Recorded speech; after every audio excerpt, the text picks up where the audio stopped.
Hello and welcome to Talkin Baseball. It is the Friday series recap. The Cardinals are in. A lot of things are happening, and two teams got really sad on us.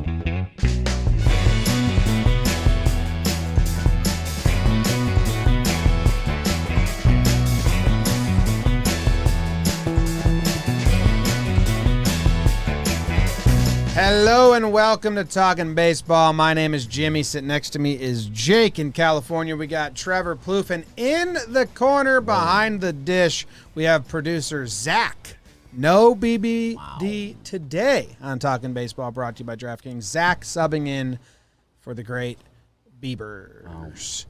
And we had ourselves a weekend, and we got ourselves a wild week and a half left in the season. My intro was about a 5.2 out of 10 because I didn't get to say a lot of things. Cardinals aren't in, but they're playing damn well. Two teams I think are sad. We have wild card in the AL is wild, and it really starts tonight. And it's good times. Trev, how you doing? Good outfit. Yeah, I'm going straight for my New York Twitter people, my Yankees Twitter people. Twins taking on the Jays this weekend. Yanks in Fenway. Oh, my goodness, what a weekend of baseball we're about to have. I got to say, look, obviously I miss BBD. Big dong in the corner.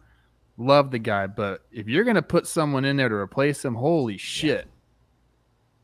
We got Big Dick Zach. Wow. Wow. And I don't know. There are going to be times this episode where I'm not going to be really concentrating on what you guys are saying. That's fair. Which I guess that's kind of normal. So Jake, how you doing, man? Yeah, that's every episode. James, Trevor, Zach, the chat. BBD's in the chat, making love. Gunslinger. Slinging it right now.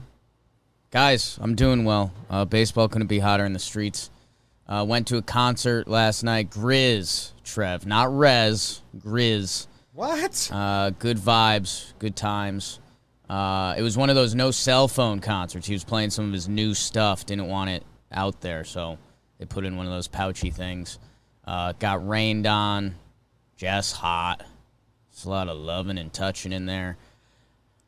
Not sure where I was going with that. Jim, you mentioned a couple baseball teams died. Yeah, man. And you texted this earlier. I mentioned it on Wake and Jake, but we're in the playoffs, like Yankees, Red Sox. Like, I was doing some Yankees math the other day. Like, if they don't win this series, it's kind of done. I had the perfect equation, or perfect equation. Not equation. What do you call it, equation? Comparison? Here's my comparison, Trev. I'll see how you feel about it. The AL East and the second wild card, which is the AL East right now. It's the Red Sox, Toronto, and the Yankees fighting for two spots. They all play each other these next 9 days. So basically these next 9 days are the equivalent of the semifinals in the conference tournament to see which two get to go to the big dance. And they're basically in playoff mode. That's playoff mode. When you're not an auto bid conference and you got to win or make it to the finals, that's playoff mode. And that's what the Yankees, Blue Jays, and Red Sox are in right now. It's an absolute mess. I love it. I talked about it today with Chris earlier about what I thought about the Yankees-Red Sox series. How many times have we said, this is what you pay Garrett Cole for? How many times we said that this year? This is the time I think it means the most. This is what you pay Garrett Cole $300 million for, to go into Fenway and shove. Can't wait to see if it happens. It hasn't happened this season. No, I don't think he's gotten the best of them. Yeah. And Yankee fans are hoping. He's had 2 tough starts there. Yankee fans are hoping they get to say that sentence twice more, at least. I know. That's what I'm saying. So, yeah, I mean, good luck, Garrett, especially coming off a bad start and some hamstring stuff. But that's for this weekend. We got to cover the week that was. And the chat brought it up, too. And Trev, you replied to my tweet. You didn't like my reply to Bernie? You just needed to be a regular person. I just needed to be cool, and I wasn't. It was maybe it was a little try hard. I've had some try hard tweets lately. I don't know. Sometimes I sit there and I'm saying, you just needed a workshop. I gotta put something out there. Yeah. And you end up putting something out there you don't really mean. Yeah. Bernie changes. Can you read it for the people that don't know what you're referencing? So I met Bernie Williams the other day at the Yankees game, and he's my 1-1 ever, always. Like, my parents were very happy for me that I met Bernie. My mom was emotional. So posted Instagram, me, Joe's, and Bernie. Great pick. And Bernie commented on it. It was great seeing you guys last night. All the best. Keep up the great work. Very nice. A nice Instagram comment. Odds that was Bernie? Slim and none. Yeah, okay. So I was like, well, I can't leave Bernie Williams on red, so I got to reply something. And I hit him with the, you were making moves. Sorry. LOL. Sorry, but there's no LOL there. You made that part up. Oh, I was laughing. Yes. Yeah, I was laughing. You were making moves. Sorry to bother you. Hope to catch up with you another time. Which is just like the... What does that mean? What is I don't know, Trav. He was making moves. He was just kind of standing there taking pictures. He was making moves. He was getting through the crowd. I don't know. I blew it. It's a great response. I don't hate it. You're supposed to be nervous. That's that's one of your idols. My guy. Well, it's very endearing. And there's a video. I videoed Jake when he was in a state of nerves, and it's. I think everyone liked it. And then in like a non-ironic, it was endearing, cute way. Jake was nervous. That's his idol. He's the king. It's all downhill from here. No, the Yankees started winning as soon as you met him. Yeah, that's true. Bernie Williams saved the Yankee season. And now you're batting leadoff. And now I'm batting leadoff. And you're going to tell us everything that happened in the National League. I think so. We'll see. You see? And it's brought to us by Dugout Mugs. They're giving away autographed merchandise, and all you have to do is enter to win. All you have to do to enter to win is text the word SUPER to 85311, and you're entered to win. 85311. Text the word SUPER. They have autographed baseball cards and dugout mugs from Mariano Rivera, Pete Rose, Randy Arozarena. Is he winning Rookie of the Year? He may. Pudge Rodriguez, Corey Kluber, Jim Rice, Nick Swisher. Did you see that picture of Swisher lately? It was jacked. That's crazy. And a bunch of other baseball legends. Text the word SUPER, SUPER, to enter the Super Signature September giveaway by Dugout Mugs. Hasn't Bernie done stuff with Dugout Mugs? Bernie does everything. Just enter once. You're eligible to win all 38 prizes. You enter once, you are eligible to win all. Wow.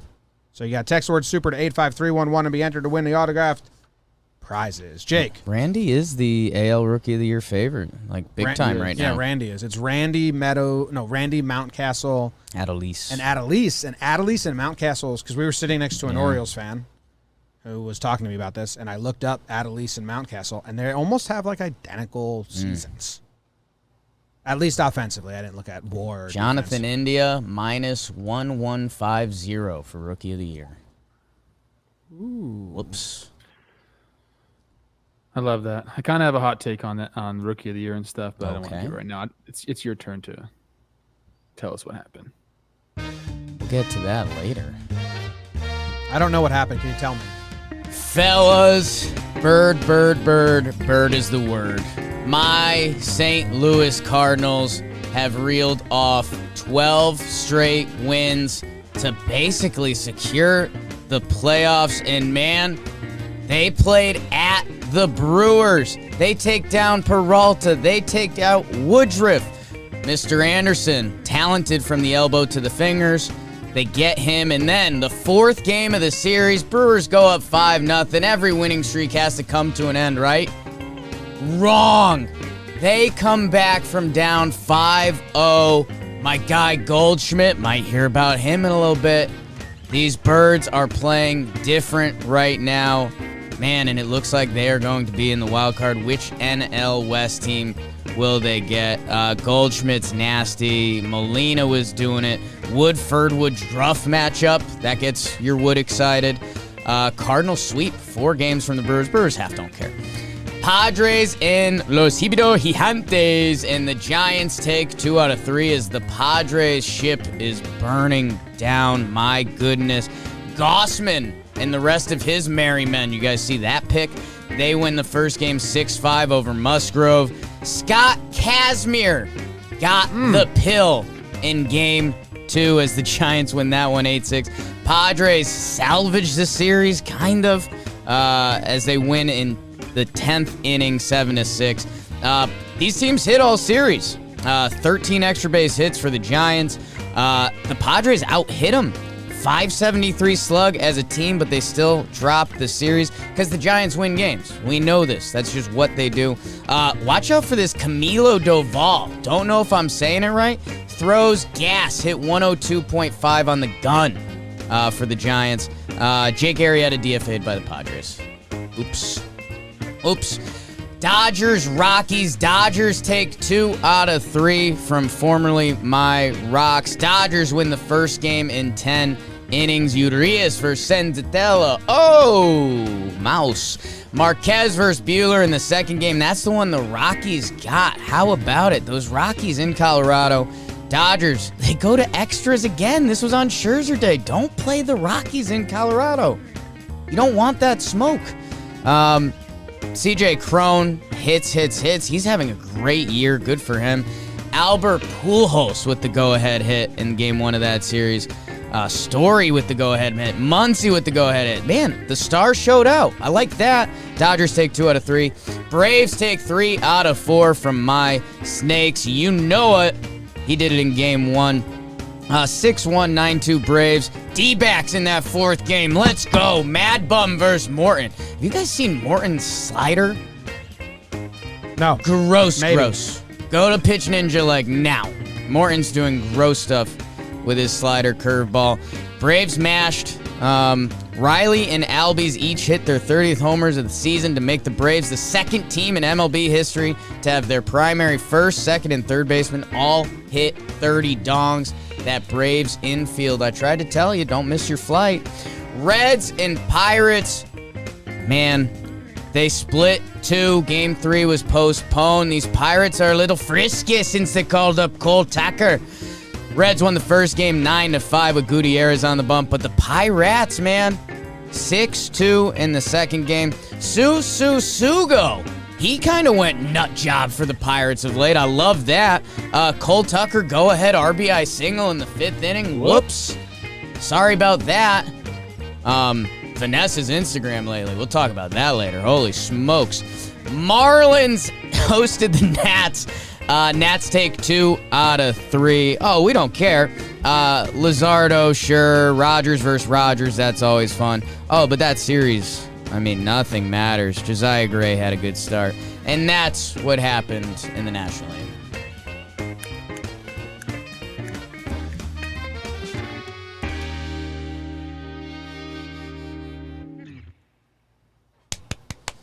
Great job, I Jay. guess Great job. we start off with Vanessa. Yeah. What's going on?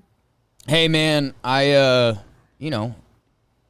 Tuck is someone I consider a friend at this point. We were talking, he had the go-ahead hit. He had a couple games, and I was like, let's go.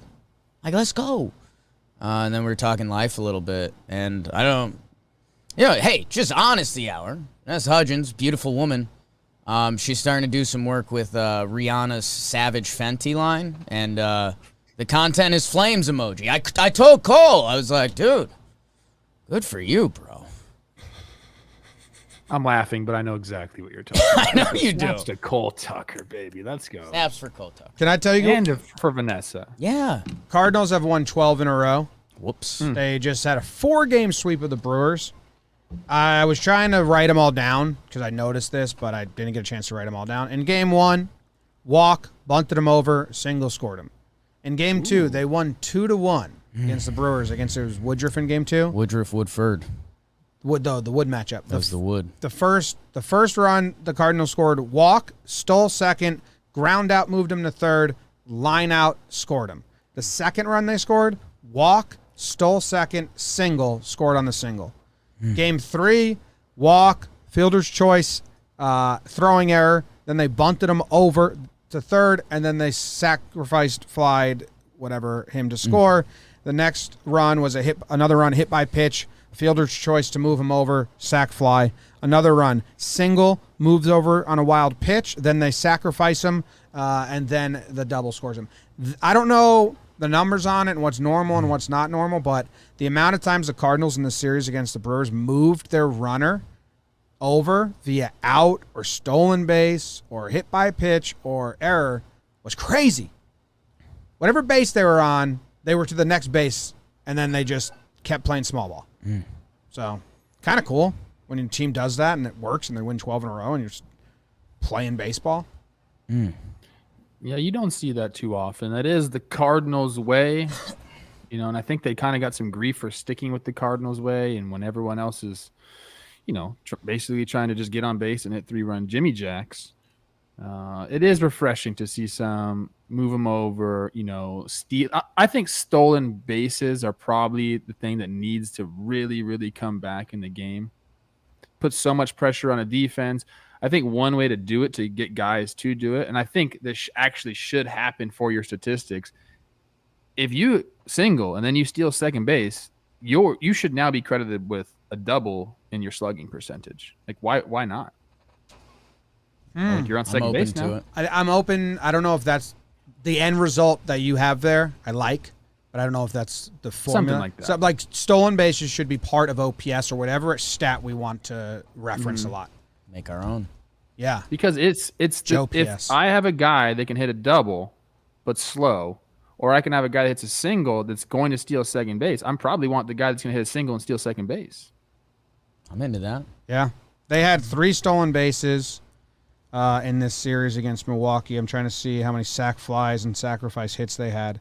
Holy smokes. 1, 2, 3, 4, 5, 6, 7, 8. 8 sacrifices in the 4-game set. So they averaged 2 sacrifices a game and almost 1 stolen base a game. So, yeah, that's fun baseball. Yeah. And the speed thing, it's going to be funny when analytics figures out how to properly measure it because, defense takes less of a priority nowadays. So when there is someone speedy on the bases, I mean, that always put pressure on a defense, but especially, there's a lot of infielders that are out there to hit, not field anymore. So it really changes the game. Man, go Cardinals, go. They've basically wrapped up the second wild card, which is insane. I know we don't give, we have our debates about how much love managers deserve. I think this is a situation where Schulte should get a little bit. I mean, this team was 500 for most this season. And, hey, you can't give him credit for Tyler O'Neill starting to ball out. Goldschmidt has turned it on full-fledged. But, hey, to keep, even heads in there to set themselves up to be able to do this. And, dude, their pen shoved this series, and they've got some gross guys down there. Man, if we're lining up, if it's Dodgers versus Waino and Flaherty out of pen, I mean, pump that into my veins, baby. Yeah, Jay Flair's getting the start today. I don't know what his pitch count is. I think they have a doubleheader today. I think so. Cubbies. They have 2 against the Cubbies. It'll be interesting to see how he looks today. It's been quite the layoff for him. They need him. I mean, look, I know they've been winning without him, but you want to go somewhere in these playoffs. You got to have Jay Flair. I mean, I know Waino's been the ace, but I think Flaherty's the ace. When he's right. Yeah. Well, hey, credit to them. Lester and Happ. No one was talking more shit about that Happ trade than me. And he's doing it. It's not it's classic J Happ. You look at the game logs and you're like, this isn't great, but it's a winning enough effort if you have a good bullpen and your bats hit. You got a 4.3 ERA and 9 starts. When the runs are down, he goes just finishes 5, 4, and then Lester's got a 2-something in his last 5 or 7 starts. And if you're the Padres, you've been rolling out Jake Arrieta. Are you like, hey, they made so many trades. They got injured on their pitching. We all know that. But, I mean, Cardinals, the fun conversation. 12 in a row. I think 13 of their last 16 or something like that. Padres, they're 2 losses away from finishing 500, Trev, and they play the Giants, who have to win every single night because the Dodgers are on their butt. So, Padres, saddest tale in baseball this season. Pretty sad. It's pretty sad from where they started at the beginning of the year and the expectations that they had, and they should have had. I mean, they have a damn good ball club, but they just couldn't keep it going throughout the year. And part of that has been I think as good as Tatis has been, it's been kind of a strange year for him. Like, you have the shoulder thing going on, you get moved to the outfield, and you kind of playing some shortstop. It's very disappointing. And then I'm even more disappointed they designated my friend Jake Arrieta for assignment. Just show him a little love, and then you just throw him to the trash. But I don't know, man. I don't know. I don't know how we rate them for next year coming into 2022, because they're still going to be a really good team. They have all their guys, and we're going to say, okay, they're going to be healthy coming into the year. But are we going to say third place NL West to start the year? That's going to be tricky. I mean, the Giants, man, depending what they do this postseason, if they have a quick out, like, nobody's going to believe again for next year. And, I mean, hey, one of the Padres' all-in moves was going and get Clevenger. And then he got hurt that year, and that, he was out all of this year. So that's a big one. I mean, when Clevenger's right, like, we forget how gross that dude is on and off the field. Snell's hurt right now. Paddock's hurt right now. So, yeah, I think Padres, I'm not going to start spinning it yet into, like, this could end up being a good thing for them. But, hey, if the Padres do go out next year and they ball out, like, I think, they got punched in the mouth a little bit this year. Baseball happened. They were kind of the prince who was promised, and now heads are starting to roll. Do you think that Preller hires his fourth coach or third coach under him now? Was there someone before Green? I think it would be firing his third coach, hiring his third. Right? I don't know, man. I don't know if that's the problem. It rarely is. Yeah. Like, it's almost symbolic. But it's almost just a symbolic move, and when you become a manager, you're at the mercy of those symbolic moves a little bit. I wonder. Aaron Boone. Yeah, it's the same situation if the Yankees don't make the playoffs, I think. No, Aaron Boone to San Diego. He'd fit those vibes. Yeah. It's a good vibe for him. Fit. I think he's from there.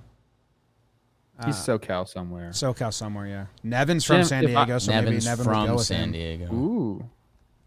If I say to you St. Augustine, Florida, what comes to mind? Dawes' song. Fountain of Youth. My favorite song from Thank Dawes. you, Jake. Way to go. Recently. The Fountain of Youth. And I think the Giants bought the whole city of St. Augustine, Florida, because they have Scott Kazmir pitching for them in a very, very crucial stretch of their season. It's crazy, man. What's going on? 2004, Scott Kazmir's debut. I love it. I was a freshman in high school. I think I was in the big leagues for Scott Kazmir's last career 2016. Renaissance. Yeah. Yeah. How are they doing it, man? Dude, good for him. Pujols is gonna go there next year and hit 40 homers. Where's Pujols gonna go? I'm gonna give myself another quick pat on the back for Albert Pujols ending up on a good team. And by the way, he's been mashing for the Dodgers. He's been killing lefties this year, and that's what he does. Every time I see Pujols now and I see his batting stance, I think of you doing his batting stance, and it cracks me up. It's my first thing that I visualize when I see it. So he's opened up his stance a little bit more. I think that's Albert got a little older, and he's, cheating to get ahead a little bit because, father time. Man, his goatee is as well manicured as one can be. I wonder if he has the grounds crew help out with that. It is so dialed. Okay. He's the best. Albert, we're the ground crew. This will only take a minute. Do you think he has it lasered like Edwin Encarnacion did? Potentially. That's how good you think Potentially. But sometimes he does go beard. Yes, but, you've seen a lot of good beard sections. You haven't seen that area, the goatee area, is just always as crisp as it gets. You think he has it penciled in a little, fill the gaps? I'll try to find a picture. I'm on it. I Googled Albert Pujols. Dude, he's so thick. He's a thick boy He's right so thick. My God. Picture of you and him together? That's not us. That's someone wearing a mask. Someone in the chat said his barber travels with him. Yeah. Why not? It's probably his best friend as well. Look good, play good. What a dream, man. He hit the game.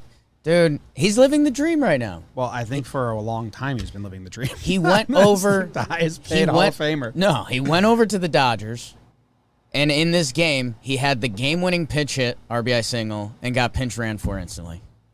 You guys want the win? Take your shoes off. Here we go. I'll be in the showers. Put the slides on, come back out, and eat some gummy bears, okay? I think there's a speed that Pujols can get to that he purposely keeps away from everyone. I don't know about that anymore. Like, you see him run, even when he was with the Angels. No, I think my last few years, if you got a ground ball from Albert Pujols, you had to double take how much time. It almost fucked you up. How much time you had. He hit the ball to you, and you'd be like, "Oh my God, he is What? 3 steps out of the box." he just needs the postseason. That's what he's been saying this whole Angels tenure. I get Yeah. the postseason, I'll bring it to my top 10, 10 out of 10 speed.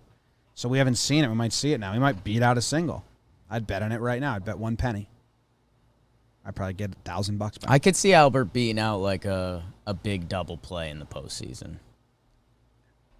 No, you can't. I can't. I mean, he's not like beating it out, but Okay. it's a ball that shouldn't. Hey, he's second percentile in sprint speed, boys. Okay, Who's below there's a him? whole tier below him. Is there a way that Sal you can? Perez, probably. Is there a way you can search? I don't know. I'm sure there is. It's got to be. Baseball savant. Anything else we need to close up in the NL? I'll do. Yes. Wait. Braves. If BBD was Braves, here, Braves. if BBD was here, he'd have Plouffe versus Casimir pulled up. So in honor of that. No, it's not a shot at It Zach. felt Not like a it's shot not at a shot at Zach. Zach. It was in remembrance of BBD. Not a shot at you, Zach. BBD lives on Trev's verse pitcher I am page. 8 for 26 against Scott Whoops. Casimir, 2 doubles, 4 ribbies, 308 average, 400 Hundreds. OBP. Whoops. Not great slugging. First at bat you ever had versus him? Double. I rake lefties. Me and Albert Pujols really do have a lot Yeah. in common. What a weird call. I'm Really getting. think about it. Look at this. Serious pop. Look at this call I'm getting right now. It just says Fox TV stations. Pick it up. Yep. Should I pick it up on air? Pick it up on air. Yeah. Yes. What if it's like an actual call that I have Yes. to take? Give him your social security number, though, first. Let's see. Hello? Hey, Jim. This is Jonathan at Fox 5. How are you? I'm doing well. I'm in the middle of recording a show right now. Can I give you a call back? Sorry, guys. Let me talk to you about the Braves. Yes, Trev, go. All right. Perfect. Bye. Do you know? I mean, the odds that was a scam call because I show Jake my scam calls nonstop that just say like government. Jake Sorielli. That's crazy. Yeah. The scam. Is he really from Fox? Yeah, I don't know. It's weird that the caller ID says Fox TV. Maybe that's like a thing you can do now. I don't know. Yeah, it's weird. Because people will I thought that answer was- it instead of the number. Yeah. All right. Well, Trev, your Braves. We're talking about young, thick. We're talking about that little monster getting to 30 homers. So now here's the stat. I don't know if you read this. I don't think you read this. The second team in MLB history to have their primary first baseman, second baseman, and third baseman all hit 30. Yeah. That's how you do it. Dansby is at 26. Can Dansby just get hot and get to 30? Dansby Swanson with a 30-homer season, that is something that none of us would have taken prior to the year. So you got nine games to hit 4 ding-dongs for Dansby. That could be tight. That could be tight. Could be tight. I love the Braves. I love watching them. I know it was the Diamondbacks. I get it, but they look good. They look like they're like getting ready. Like I feel like when the postseason comes around, we're like, okay, like the Braves are kind of like set. Let's go. Yeah, I wasn't joking. Go check out Pitch Ninja and check out Charlie Morton's slider curveball thing. I mean, dude, you talked about how Sale the other day, his slider can like go into the dugout. Morton's does the same, but from a normal arm slot. He's a sicko, man. When that guy turns it on. yeah. I mean, but talking about the Braves, you have to mention Soler. Another trade that I was kind of like whatever about. I mean, he just got moved, or did he just get hurt? Did he just get hurt or out? But he's got to be injured at this point or something. But what he was doing from the 2-hole, I mean, to get traded over, he was a 77 OPS plus with the Royals. They put him in the 2-hole in between Albies and Freeman. Probably seen a lot of nice pitches in front of Freddie. And was 845 OPS, 118. But what happened? He's not playing anymore, so I need...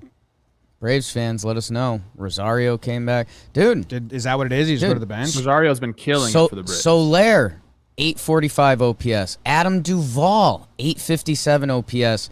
Eddie Rosario, 1 dot in it in 23 games. Like, man, hey, we get hesitant about giving managers love. Maybe we should give GMs a little love because the Cardinals, their Hap Lester move that didn't look like much have become a big thing for them. And the Braves, man, I mean, dude, think about it. They brought in a whole new outfield. They brought in Jock Peterson. They brought in Soler. They brought in Duvall, Eddie Rosario. They brought in 4. Man, and that's hey, how about this? Let's hope the Braves get rewarded. So Oh my God, I'm so dumb. So more GMs try to do that. He moved to the leadoff spot. I was looking at all their batting. I was so upset with myself because I was like, he's playing. I was watching the Braves yesterday. He just moved to the leadoff spot, and I was looking at the 2-hole on. So, yeah, Soler's been awesome. And I doubted that one, but he had the talent. Just got to help. If you're a Royals fan, you're like, what the hell? Well, how much does protection do you think help him there? Protection, confidence, new motive and drive, Trev? Like, do you put any of that into it, or is it just baseball? Like, that just happens? I think it's like, going from the Royals, good franchise to play for, but now you're in a postseason race, could really spark some guys, get them really refocused, if you will. And isn't he paying for some a payday? He's a free agent after the year. Yeah, like that's the motivator right there. Like, time to go. They had him 5-hole and 4-hole in Kansas City. They never really had him, couple games in the 2-hole. They tried him out in front of Santana, but you got to think being where he is in that lineup in front of Freeman and Riley behind him, he's getting a couple more pitches in the zone to mash. Oh, my God. Jake, you talking about Morton? Yes. Interesting, like, little tidbit. I think someone talked about it. I don't know if it was Pitching Ninja or who, but they showed the pitch he threw to a lefty and that basically wiped him out. I think that's what you're referencing. Literally probably. took him down, yes. Yeah, he like fell down. And Morton was saying, and this is so cool, like such great perspective and insight from him about himself, so he would know. He loves when a lefty is at bat with his curveball, his breaking ball, because he says that he can now use like all the quadrants. Like, he can backdoor it, and then he can also start it inside and let it end off way off the plate, because he can get swings and misses on that from a lefty. He said when a righty's up there, if he starts that pitch there, they take it. It's an easy take for them. So it really limits him. He needs to start that ball middle and then go inside to a righty. Whereas for a lefty, he's got the entire plate to work off because he can get those swings and misses on that side of the plate. So definitely something cool. Like you don't think about too often, but that's why he's still doing it. He understands how to fucking pitch, obviously. Gross. CT boy, too. Whoops. Whoops. Chris Cruel in the chat deserves some love for reminding us this. Eddie Rosario was traded for Pablo Sandoval. Eddie Rosario is so badass. I love him. Are they playing Pablo Sandoval? Can't. I don't think It he might have ever been an played for instant them. release. Yeah, I think it was. I think we have video footage of that, like, killing my soul. Yes. And people were like, why is John Boy so upset by this? Does he like Sandoval? Does he like Rosario? And it's just like, no, it's just, if you're an Indians fan, Yeah. I mean, you could have got 2 18-year-olds that maybe might have become big leaguers. Sure. Like Luis Heel, the Yankees got him in a complete Rule 5 dump trade. They had to trade Jake Cave. And they're like, well, just give us an 18-year-old that's pitching. And now he's getting big league outs. But the Indians elected Pablo Sandoval. Just to save a couple. Just to save a couple dollars. Don't care about their future at all. Bothersome. All right. Anything else? We didn't talk Dodgers Giants at all. That race is going to be really fun and crazy. Who did the Dodgers play? Because the Giants play the Padres. The other team that deserves to be mentioned in kind of the sad light, John Boy Media's Reds. Come on, man. Dude, I mean, the Birds turned it on and they kind of turned it off. Like it's tough. Jonathan India is still turning people on. Yeah. Oh, sure. I mean, Phillies are 4.5 out of the second wild card spot, and that's the closest team. Cincy 5.5. Yeah. It's over. Phillies 2 back of ATL though. The Cardinals are going to be able to like rest their pitching for the 1-game playoff. God. What do you think their streak gets to? Well, the Dodgers and Giants don't.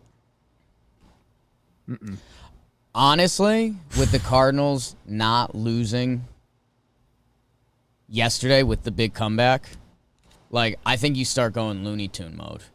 Like no, I'm kind of a fan of the streak being over so that doesn't become a conversation. And like end of the Brewers series, you still won 3 out of 4. I think that's the perfect moment. They got a double dick against the Cubs today. Like, let's go. Mm-hmm. You win both of those 7-inning games against a team that's done. You're at 14. That's a big number.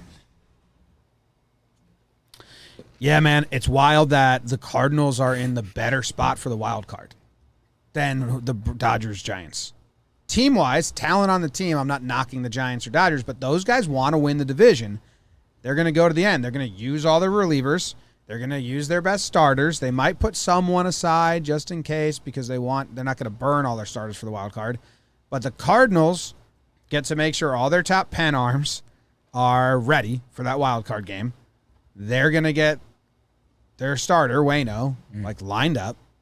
It's odd to think about it, that the Dodgers might have a 15-game lead on the Cardinals or whatever it is. Oh, my God. But the Cardinals have a better setup for a one game than they will, in a way. Didn't we say they lined up Scherzer for that game? We did that math on here before. I think he is. And by the way, we've gotten so lost in the Brewers pitching this year. Go look at where Scherzer, Buehler, and Urias' stats are now. This isn't throwing him under bus because I think he's one of the best to ever do it, and he's still doing it. Scott Van Pelt, his Sports Center was on the other day, and they were doing like a gimmicky trivia show. And they go, which Dodgers pitcher has the best Cy Young odds? And he goes, well, I just saw Urias' stats. It's got to be him, right? And then he's like, oh, I didn't see Scherzer. He's doing nasty. I knew that. And then Walker Buehler's been like the number 2 Cy Young guy for the past 2 months. Like, I feel like we haven't had Dodgers fever for a little bit because the Giants continue to hold them off. And I sent you guys, if you haven't seen the Gossman pick, I sent it in our Talkin' Baseball chat. Sexy. Dude, the Dodgers, and by the way, those 3 names I just mentioned aren't Clayton Kershaw. Dude, like, the Dodgers are a problem, / they might be out in 1 game. Now, the Dodgers dressed up like Sons of Anarchy, and the Giants dressed up like Sailors. No, the Dodgers did TV shows, like whatever you. Well, their pitching staff did Sons of Anarchy, right? Yeah. And I didn't see the rest. I'm interested in that. Well, and the Giants dressed up as sexy sailors. I just love that picture. I just love that picture. Good juxtaposition between the two. If they ever meet up. I mean, where's Gabe Kapler with the pipes? Do you think they're just eating a bunch of goji berries in San Francisco? Do you think that could be it? Yes. Goji berries produce HGH in your body, I believe. Really? Maybe that's it. We just found it out. And I'm going to go order goji berries. What neighborhood in San Francisco do you think Cap's staying? Mission. I think he's... No, he's not tough enough. I think Isn't that super hipster? I think he's in the marina. I think he's sleeping outside. Gabe Kapler's very tough, you guys. I don't think you guys understand how tough Gabe Kapler is. I don't agree with the mission physically. statement. I don't agree with the mission. No. I think Gabe, wants that. You do. I do. I think he wants the intellectual side. He wants to be the toughest guy at the intellectual side of the city. Like our friend Rob, who's like a big pharmacist, but also he wants to look dumb. Yeah. But he's smart. Gabe's the opposite. I think Gabe, there's the homeless situation in San Francisco is scary. it sucks. It sucks. Like I wish that wasn't the case, but there are a lot of zombie-esque. Like there's a lot of drugs there. Yeah. I think Gabe like goes and like befriends these people and talks to them, where other people are like scared to even walk around them. So Gabe is like, he's very much in his element there. No, man, I did that when I first moved there, and I had a conversation with this guy, and I mean it's really scary.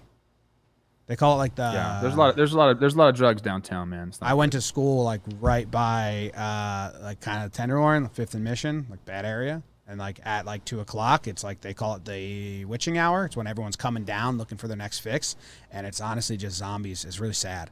But like one guy just jumped out the corner every time for me. He'd just stand in the corner, you'd walk by, and he'd scare the shit out of you. And I was like, whoa.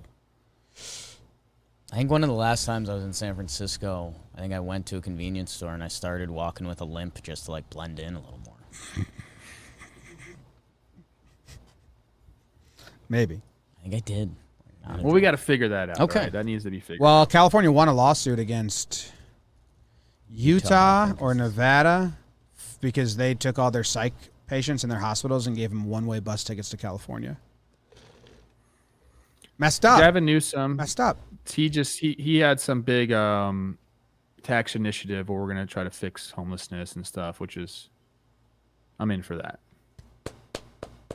It is. Can I hear about some AL baseball? Yeah. Yeah. Trev's got you. You swear? I think so. You ready?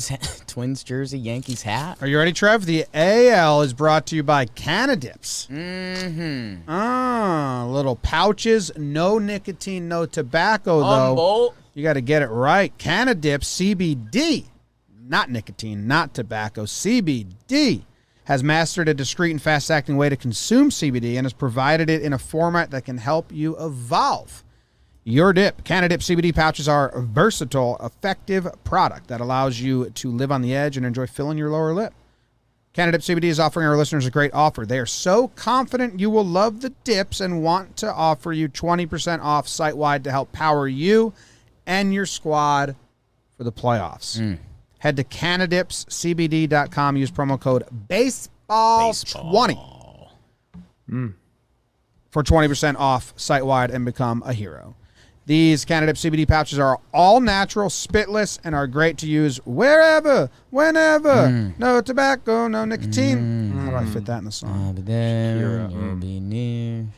It's CBD, my dear. She's one of my biggest celebrity crushes. Oh, my God. It's hurting. See That feels right. Who's your celebrity? Oh, Shakira. Shakira, you know that. She's one of my biggest celebrity crushes. Full flavor experience designed for your enjoyment and at 20% off with code BASEBALL. Why wait? Grab Canadip's California roll at CanadipCBD.com with promo code BASEBALL20 for 20% off. All right, California roll is their 5 top flavors. Trevor, what happened in your American League? Well, let me tell you guys what happened. We're going to start out at the Trop Card Gate Series. Blue Jays rolled down to take on the Rays, and the Rays take 2 out of 3, 6-4 Rays, 4-2 Blue Jays in Game 2, and then an absolute butt whooping, 7-1 Rays in Game 3. Shane Baz, remember that Chris Archer trade that everyone likes to talk about? This is the other guy. They had Austin Meadows. They had Tyler Glasnow. Now Shane Baz throwing 100 miles per hour up there. He goes 5 innings pitched, 2 earned runs for the win in his MLB debut in Game 1. Diaz with a go-ahead 3-run homer in the 5th inning. Bichette, our guy Bo, go-ahead sac fly in the 6th inning of Game 2. And then Game 3 is where all the shit went crazy. The Rays took it to him, but the bench is clear after Ryan Borucki, great name, hits Kiermaier. And we all know what happened after that. Go check out Jim's breakdown. We'll probably be talking quite a bit about that after I get done here. But the Rays take 2 out of 3.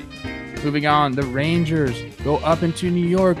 And the Yankees sweep. We love to see it. Go ahead, get it. Yankees 4-3-7-1-7-3.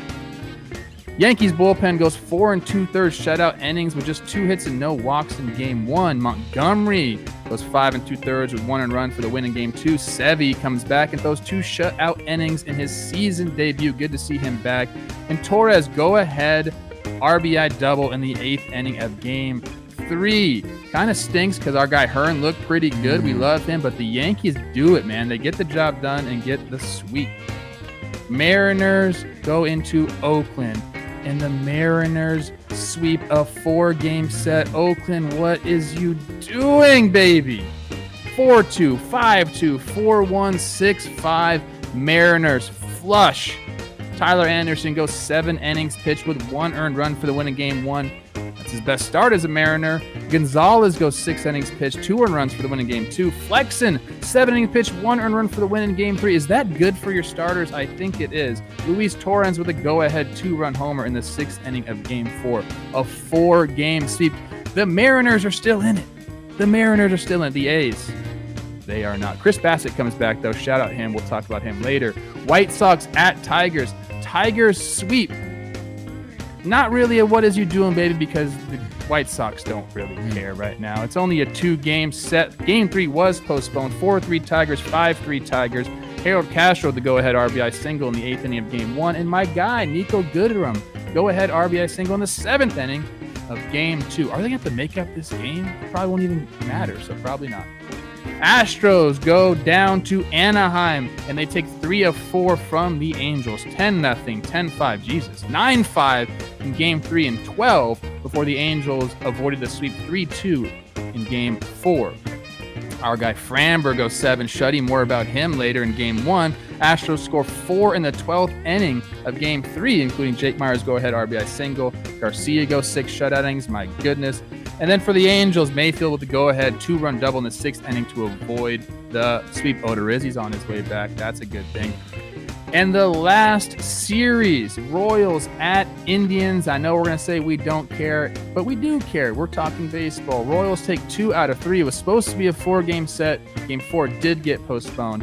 7-2 Royals, 4-2 Royals. Those are both 7 innings. That was a doubleheader. And then the Indians won the last game 4-1.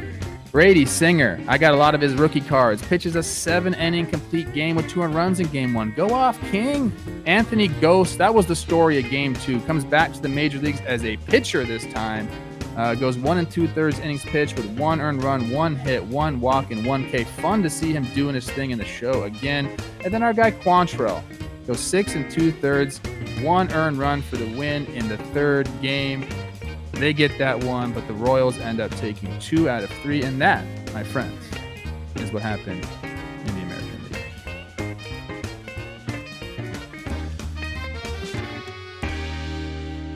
You guys both left it just enough. Just enough Jake that wasn't it's going to like get upset with me for letting it ride. Well, I wanted it to ride today. There's days when I don't. Oh, okay. That's why I give you the cue. Good job, Trevor. Job, Trev. Little stretch there. We can start with some of the sad news, like Oakland gets swept. Because I think that sweep is sadder than people realize, but people in Oakland may. Like, finishing 3rd. The owner wants out of Oakland. Everyone's a free agent. And then you got a lot of guys who you can trade. Like, I think the Oakland window, this unit, we're seeing our last 9 games of it. I think you got Kana. I think he's out. Manea, traded. Chapman, probably gone. Olsen, Chapman and Olsen, one of them. I don't know. But I think that this unit, which was really good, probably over. Which is sad. Like, honestly, it's a good team. There's a bunch of good group of guys. The diehard A's fans in Oakland are awesome. But that's finishing 3rd, and the owner's been like kind of disrespecting Oakland and the fan base all season anyway. Sad times for Oakland. I was reading a bunch of comments about them from like A's fans on Reddit and stuff, and they're all like, yeah, like window's kind of closed, but that's about as open as our window ever gets. It's like they're good. They'll win a lot of games, make the playoffs once or twice, but never fully like attack it. They're used to it there. And we know what sucks. Before this 4-game sweep, they won 5 in a row. Yeah. They haven't been great in the second half. I think they're below 500 in the second half after these 4 losses, but it is tough. It's tough to watch them. I don't know if they're trading everybody. I guess I have to go look and see where everyone's at. But they do still have a nice little core there. But they don't keep teams together. We do know that, and they do like to sell at high value. So it wouldn't surprise me to see 2, 3, 4 of these guys get out of there. ARB2 is usually when the Rays and A's kind of sell their guys, and that's what everyone's kind of getting to. That's what Chapman and Olsen are getting to. Kana is gone. He's a free agent, so it's not a trade. But then, like, Manaea can get traded, or Manaea, Pinder. So, yeah, I don't know. It's going to be like when we look at offseason rosters after the playoffs, and we're like, so which teams might be dumping?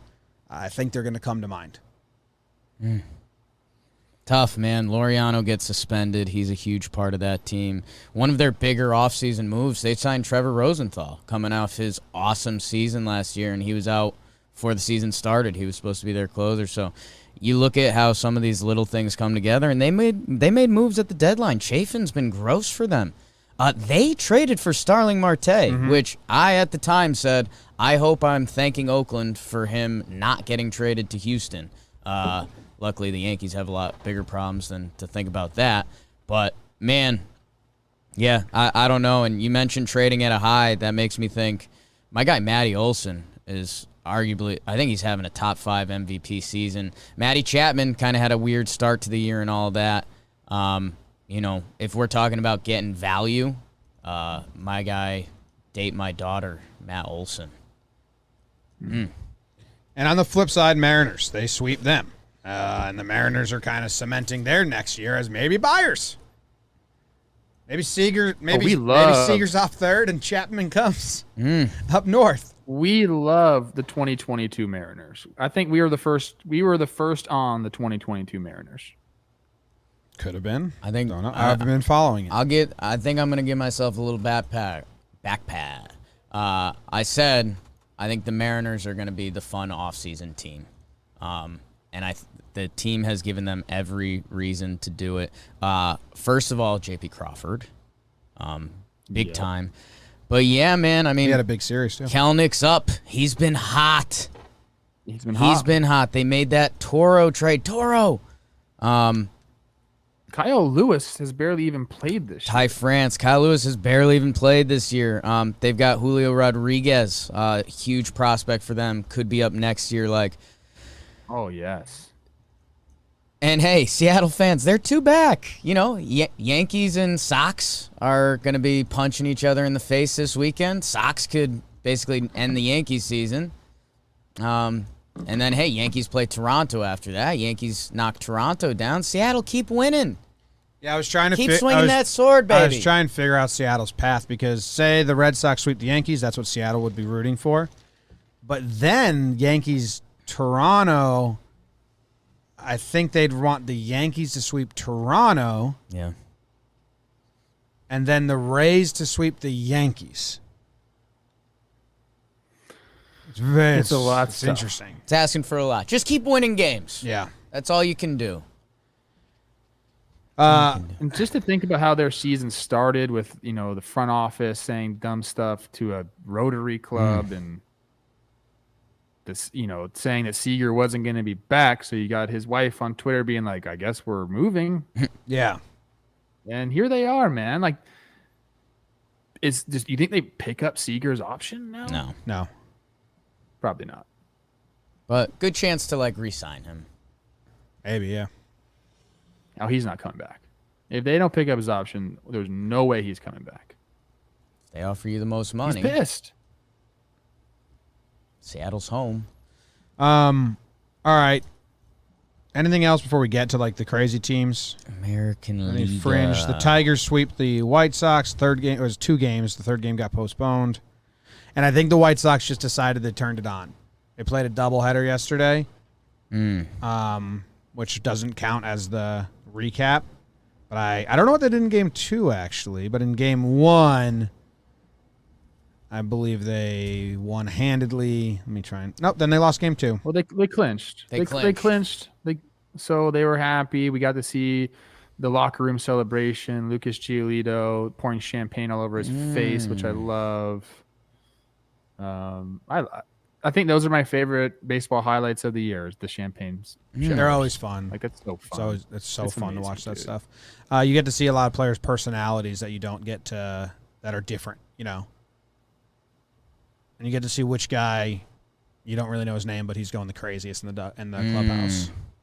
It's always one of those. You always can spot the Canadians because they're just getting shit faced. Wow. Love that. Shout out to Tyler O'Neill.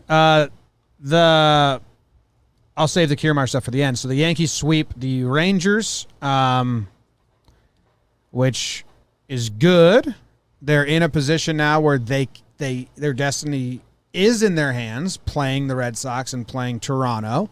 They need to win the next two series, but the Bats came alive, but the Rangers are not a great team right now, Trev, and we were at Game 3, which the Yankees won 7-3. Is very exciting, and the more and more and more I think about the things that happen in the game, the more I get worried. We were there, so we had stadium energy, but still just a lot of errors, a lot of missed opportunities. They tied the game on a wild pitch. They've scored the most runs on wild pitches out of any team. So my juices are flowing for tonight with the Red Sox. I still can't get hurt. I've already been felt that, but if they win tonight, I'll find myself in a very exciting and crazy state of mind.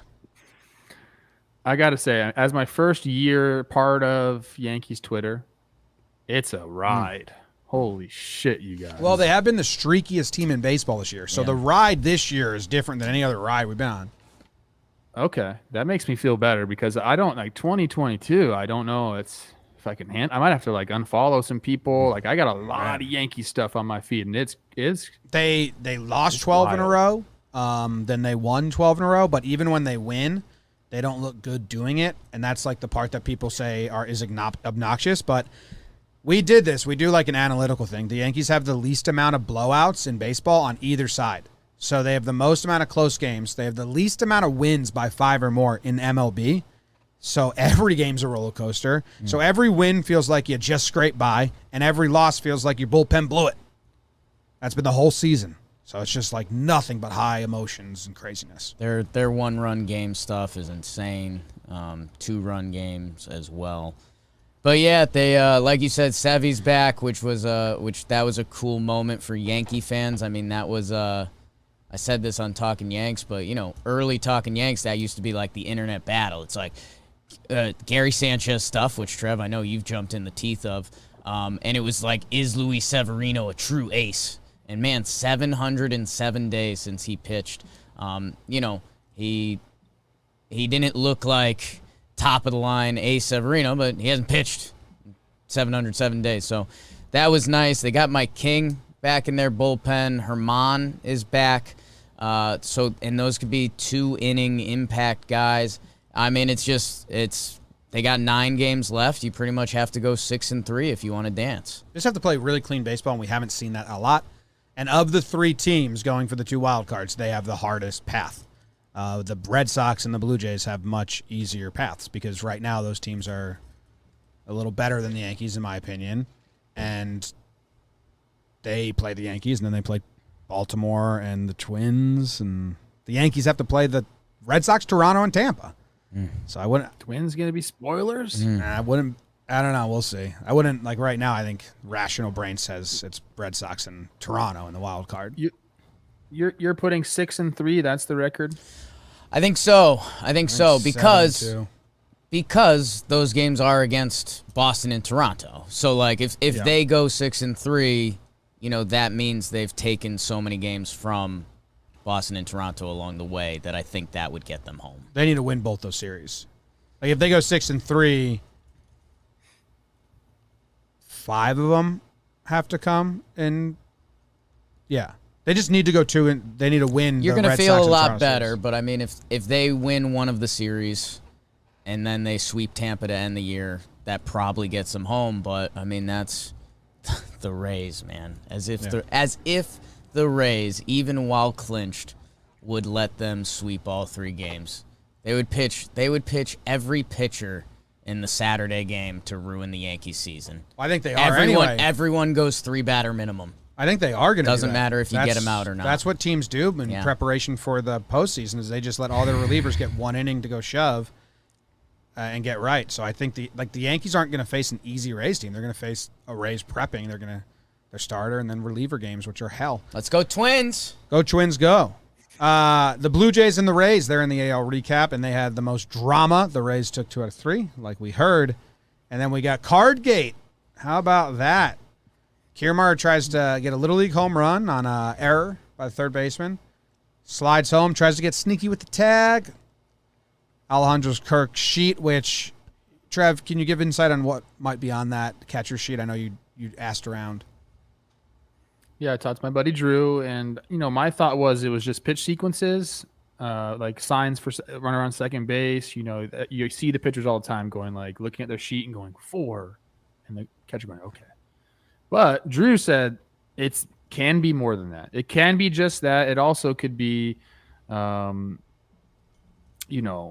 how you approach a guy. So like scouting reports, but he said it can get really specific. Pitcher on the mound, certain counts, what they want you to throw. Like he said, you could call a game sometimes based on the information that you have there. He says he hated it because he felt really robotic with it. So he didn't like to do that. But he said you really could do that. So there's a lot of good information on there. And for the Rays, I mean, they definitely took a picture of it. Let's just be real. Like they had it with plenty of time to snap. To know how they put their information down on the card is something. To know how they want to approach you in certain counts is something. But I said it before and I'll say it again. I mean, you kind of understand how teams want to approach you as a hitter. So I don't think it's like a crazy thing unless there's something else that I don't know could be on there. The sequences is easy enough to change around, especially if you have a card in front of you. So it's not like you have to remember or memorize a new set of sequences, but could be a lot of stuff. I kind of zoomed in on it in the breakdown. To me, it looked like it had a square for each batter, and then like just tracking like maybe fastball inside or like little circles and the names of pitches. But I have no idea.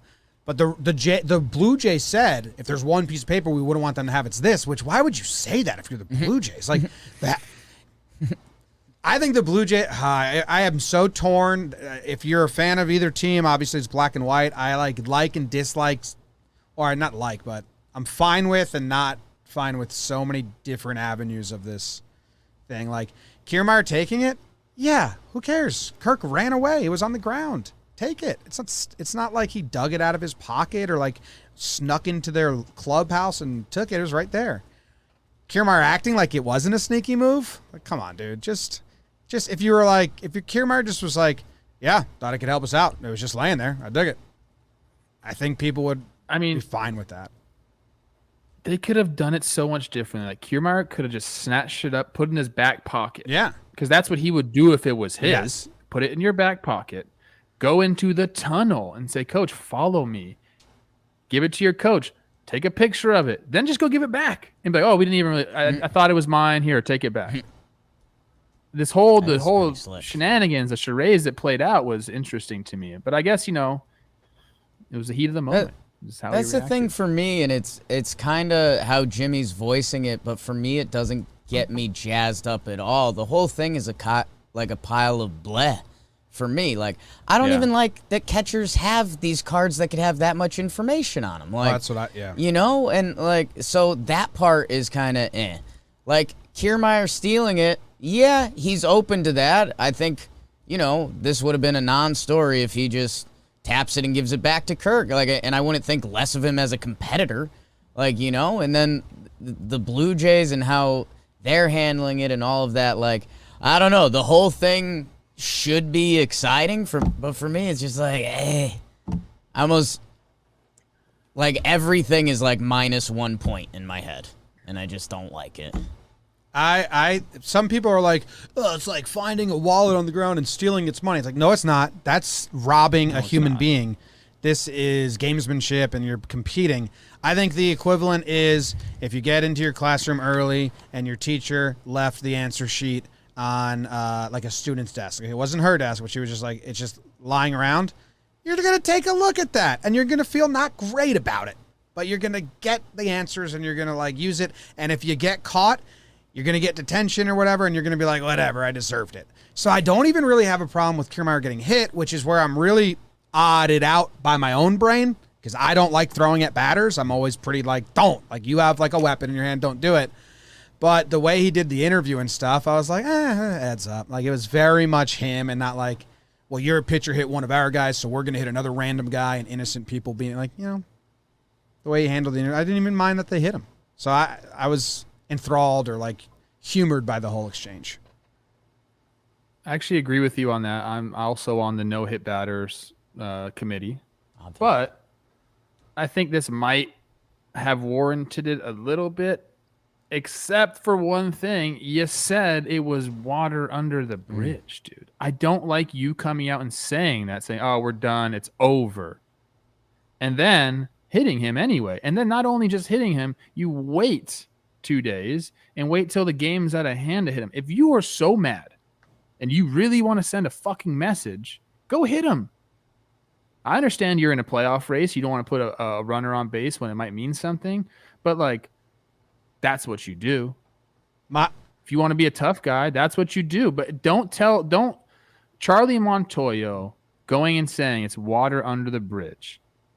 Like, that should have been it, dude. Like, I've honestly, I think a lot of people lost a lot of respect for him in that regard, where it's like, you said it was over and it wasn't. You lied to everybody that you were a friend with for many years. Well, if I had to guess, and obviously I have no insight here, it's pure speculation and guessing, I would guess for Montoyo it was under the bridge. And I would guess that after the second game, there were some Jays players or Jays maybe Hardo coaches that were still like, this is bullshit. Who the fuck's going to do it? Someone better hit him. Someone better hit him. And Baroki came in and maybe like we've heard from players that have hit guys because they were told they had to from their coaches or a teammate. Of course. Felt like that situation to me, the way he was kind of standing on the mound after, just like, what? Oh, okay, I'm gone. So I would guess that there's other people in the Jays dugout clubhouse that just were like not on the same page as Montoyo ever, and then it was kind of just divided there. I think pitching coaches might be the most hardo coaches in baseball. It's always very much old school. Got to pitch inside. You can't. The biggest thing pitching coaches always say, got to move their feet. Got to, like, no, you don't. You don't have to fucking knock me on my ass so you can pitch. Like, that doesn't make any sense, dude. Like, command the inside part of the plate, sure, but you don't need to buzz me and knock me down to make me feel uncomfortable. That's such like the old school, mentality that a lot of these guys have. So I agree with you, Jim. I don't think Montoya ordered it, but it's under his umbrella, dude. So it's his responsibility. Yeah, I decided my dream, how that scenario went, is Kiermaier picks it up and just rips it. So it's just like a minor inconvenience. Like, yeah, you probably got more of these, but fuck you. But yeah, I said at the end of my breakdown, it's obviously a bigger conversation and one that we've had a lot. Get paper out of baseball, man. No fan wants to watch these players look at a study sheet on the field. Not sports. Imagine a basketball player like running back to his defensive position and looking at like a piece of paper that was on an armband about what they yell out, zone 4 or whatever it is, and he just looks at it. Like, it's quarterbacks do it, obviously. They have a lot to memorize. It's a lot more, but get paper. Quarterbacks do it. Defensive captains do it. Golf does it. There is a lot of sports that have a lot of notes written down. So I don't love it either, Jim, but I don't think it's that big of a deal. Yeah, I wouldn't fight hard for it. But if you were just to ask me, I'd say, yeah, get it out of there. But would you rather have this going on or like the bench coach top step waving his arms? I love that. I love that, dude. They did that in the get a couple players ignoring it. That's the best. I think that was the Twins. That was the game I was watching yesterday. Maybe it was Pirates, Phillies. They thought they were intentionally walking the batter because the infield coach was throwing up 4 fingers, and the announcer's like, "They're gonna walk him," and then the other guy was like, "No, he's just telling him 4 infielders now. They had 3 before." And I was like, "Yeah, I like the war signals. I like that stuff." Coaching. Yeah. I like. The one thing I will say is there's nothing more boring than a defensive positioning meeting. And so these cards kind of like put an end to that because now you just got to look at the cards. So that was nice. Like I fell asleep during a lot of these things. Like, holy shit, we're going to go through every hitter, slight pull, slight oppo, 3 steps. Like, dude, I'm not going to remember any of this. So I'm going to watch you. Now we see where the coach come up off the bench and tell me where to go. So the cards, I'm split on the cards. I like the non-cards because some of the coolest time, like Lou Piniella, his game in the game 163 against the Red Sox, I think Billy Martin or someone told him to move at the last second, and then he made the lunging grab. Paul O'Neill, another Yankee one, has one in the World Series in 01 when they were just screaming at him, like, go that way. Goes that way, and then he makes the catch at the wall, like, last stride. And then you have that moment. You're like, oh. But when he looks at a card, it's not as cool. Yeah. Cards. It does give you a built-in excuse as an infielder, too. Like, That's what you guys put me here. Yeah. Again, I wouldn't like lobby hard against it, but if you were to ask me, I'd say, yeah, get paper out of baseball. I like that saying.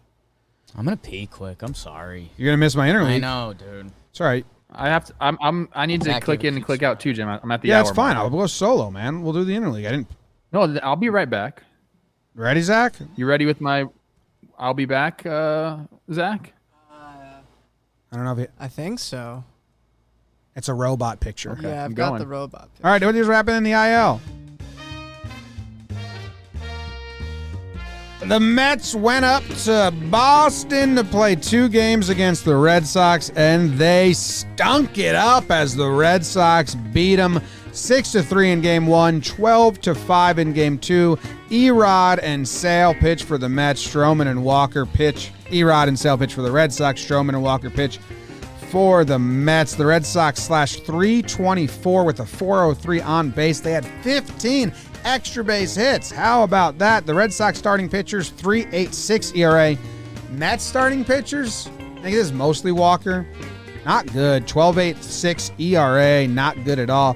Schwarbo had 4 extra base hits, 2 home runs. Bogarts had 3 hits and a home run.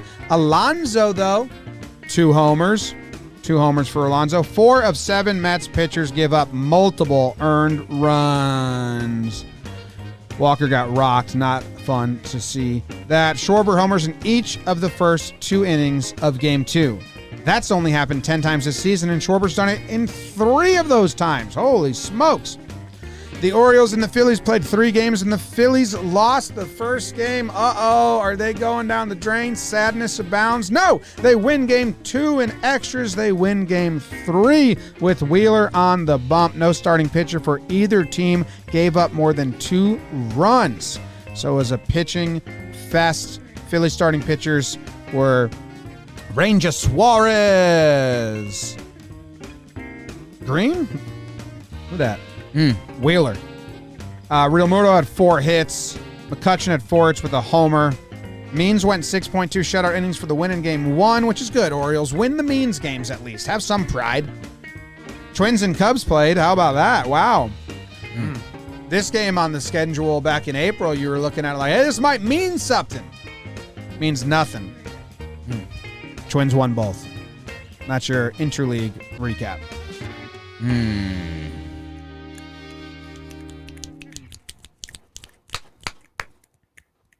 Mets go in sabotage mode on the Yankees.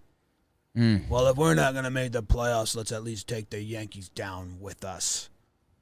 Just What's the sadder collapse, Padres or Mets? Padres.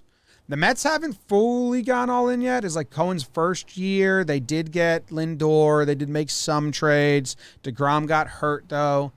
And the Bats haven't been around all year. Padres they made a lot of moves. Then they made more moves.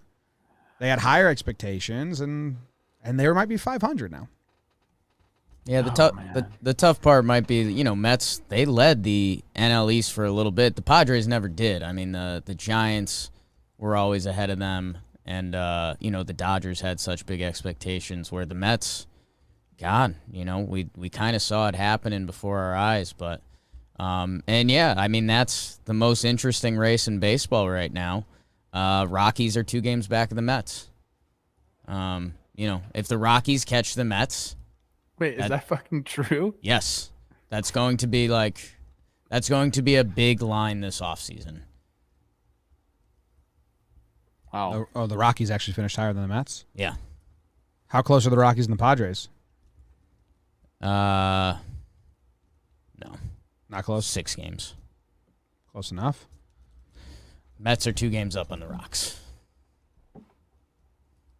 They're going to finish in the something right same ballpark. They're all going to be a group.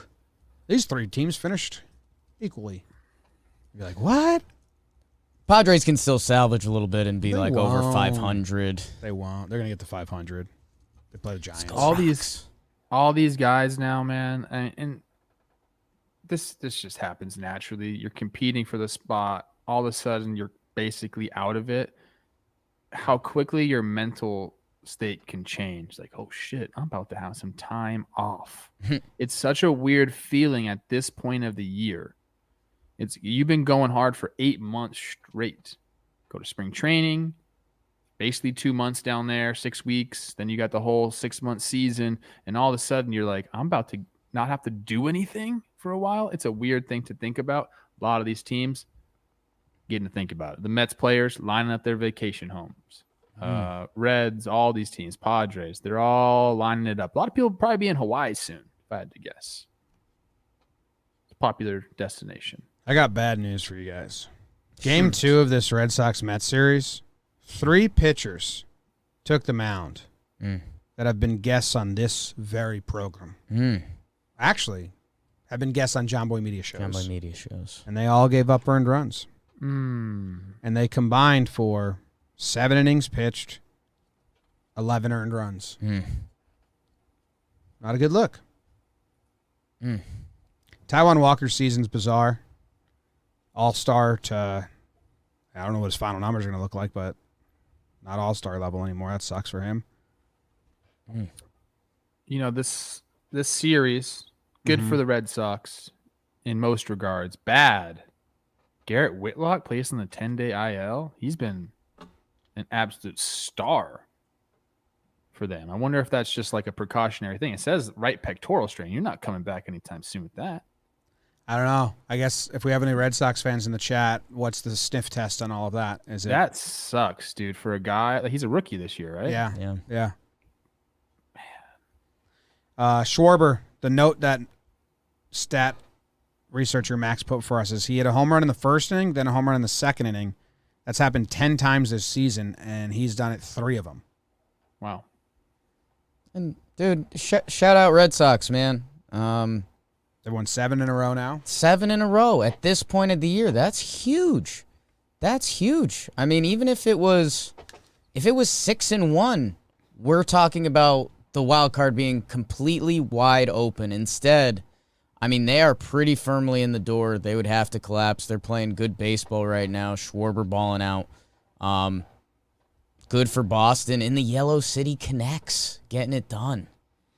I don't like those uniforms, but credit to the Red Sox. They've always taken chances on uniforms. I think because there's like the opposite of the Yankees who never changed. Red Sox are like, fuck it, we'll wear anything. Green, yellow. What do you got? How many different uniforms have you seen the Red Sox I like in? their green. Do you think Cole is going to just like really hate the fact that they're wearing yellow jerseys tonight and like focus in on that and try to? Interesting. Are they wearing them tonight? Are they just wearing them now? I think they've been Yes, wearing them on during their the winning streak. The Yellow love Sox, that, people are calling dude. him. Yeah.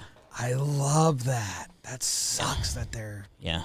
Canary in a coal mine, like canary yellow coal. There's something there. We could make something up for there. Canary's not going to fly back? You going to put the canary to death? Cole Are all going to kill the canaries canary? dead? Cole No, going the to kill the canaries are canary? very much alive right now. Yeah, but... They're whistling in the coal mine. Cole versus Evaldi tonight. Let's go. It's funny because Cole's one of the Yankees. Cole's the Yankees ace. Red Sox fans are not scared of him. Sale is the Red Sox ace. Yankees fans aren't that terrified of Sale.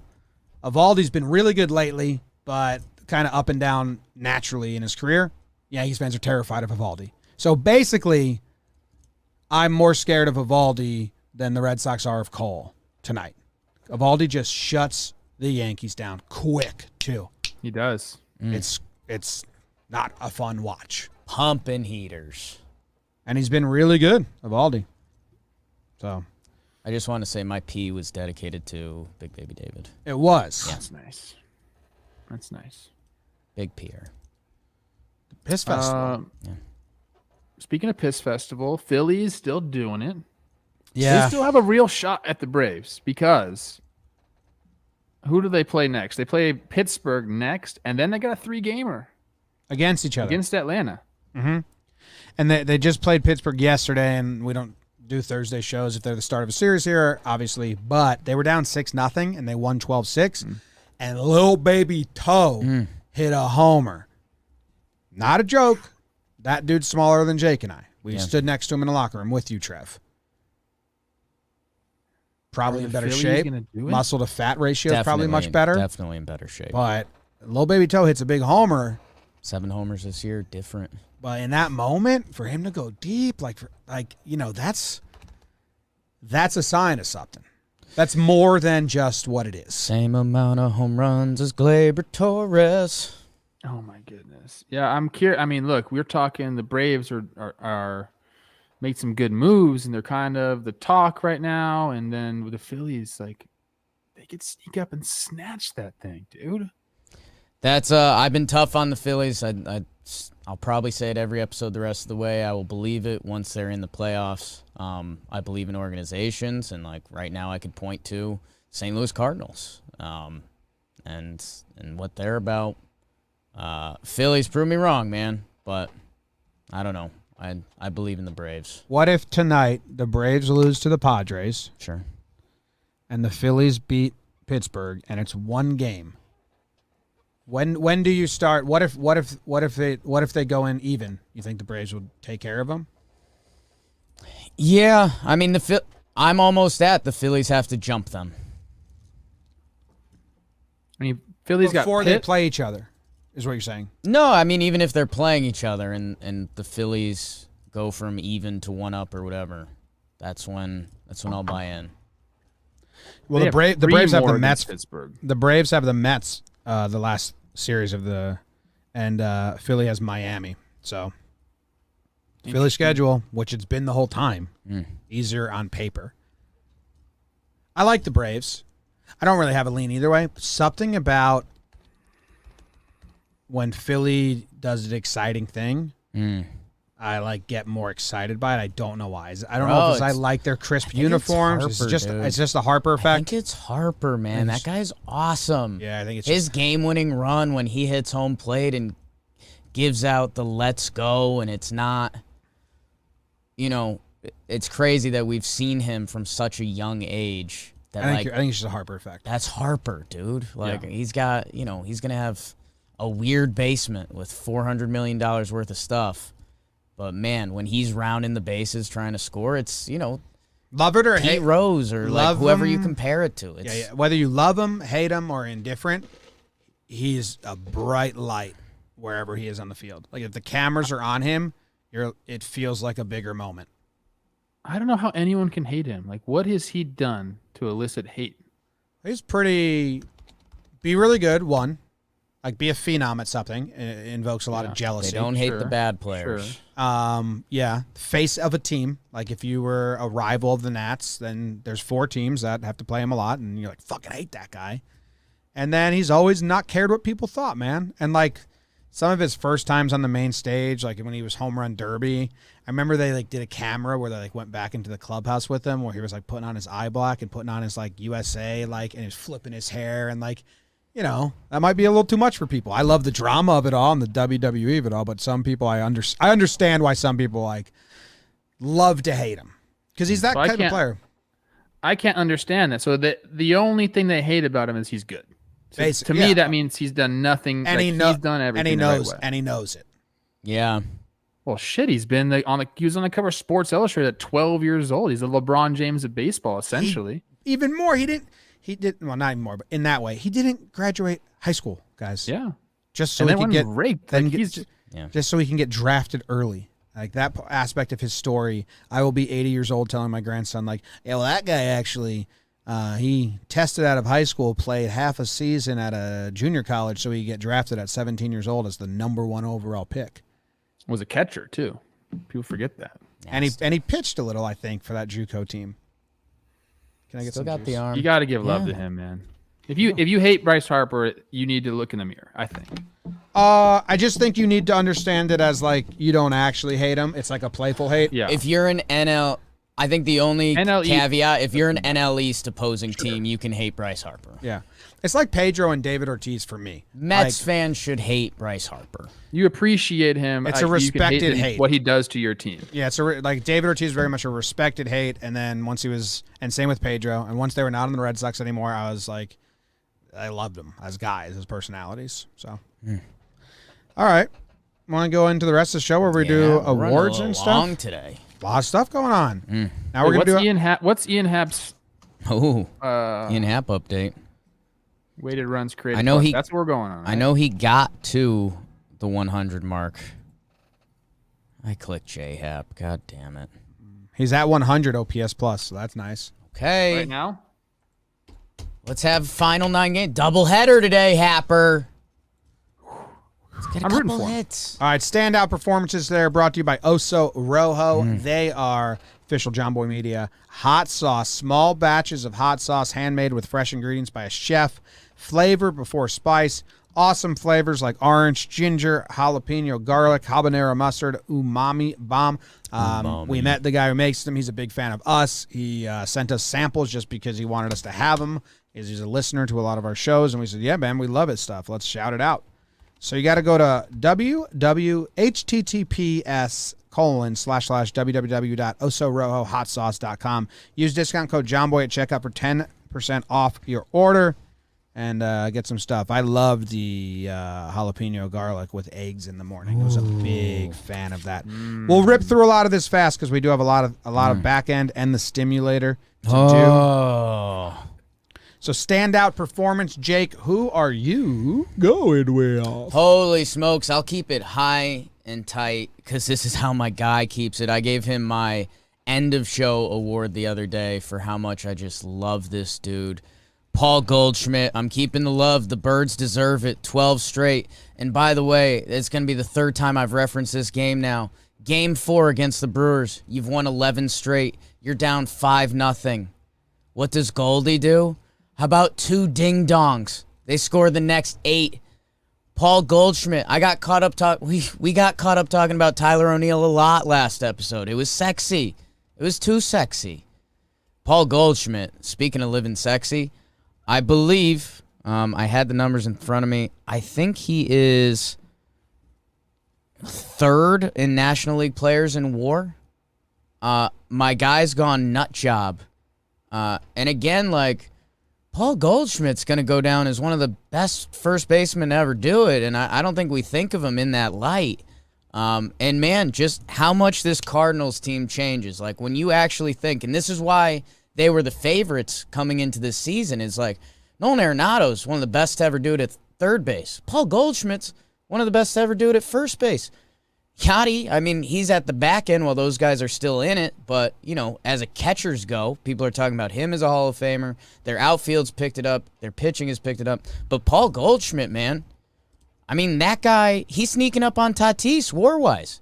Paul Goldschmidt, if the Padres continue to die, Paul Goldschmidt might be your number 2 for NL MVP. Love him. Goldie.